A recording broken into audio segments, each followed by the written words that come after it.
बोल शिव गुरु महाराज की, बोल शंकर भगवान की, कार्तिक गणेश की। तैयाई सब दिन तो मांगनी हो दयालु भोला से, आई बिना मांगने देखा तनी जाई भर दी तो कहे के बाद कैसे कैसे।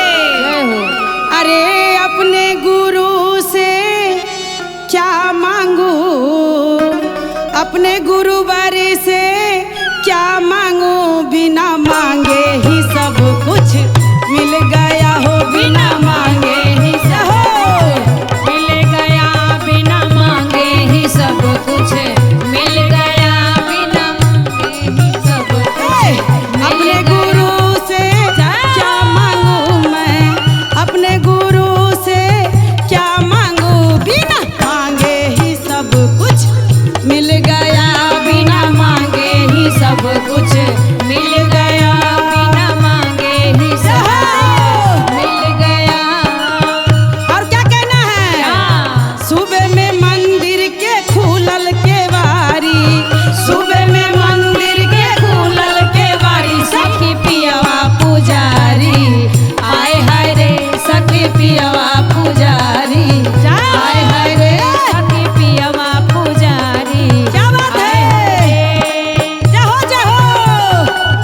क्या मांगू मैं अपने गुरु से, क्या मांगू, बिना मांगे ही सब कुछ मिल गया, बिना मांगे ही सब कुछ मिल गया, बिना मांगे ही सब कुछ मिल गया।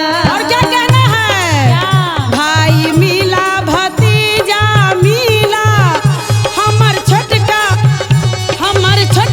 भतीजावा मिल गया, भाई मिला भतीजा मिला, हमर छोटका भतीजावा मिल गया।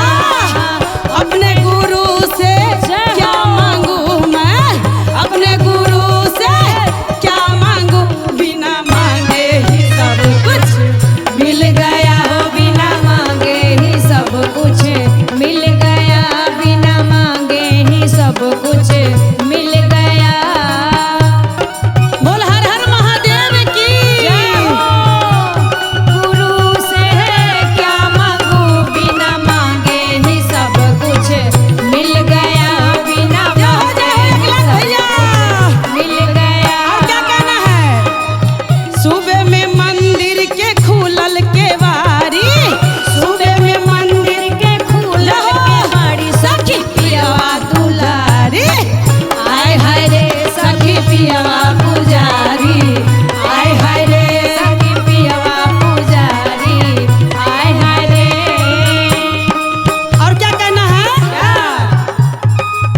ससुरार में सासू मिला, ससुरार में सासू मिला, सासू मिला ससुर जी मिला, सासू मिला ससुर जी मिला, लहुरा देवरवा मिल गया हो, मेरा लहुरा देवरवा मिल गया, मुझे लहुरा देवरवा मिल गया हो, मुझे लहुरा देवरवा मिल गया, मुझे लहुरा देवरवा मिल गया हो, मुझे लहुरा देवरवा मिल गया।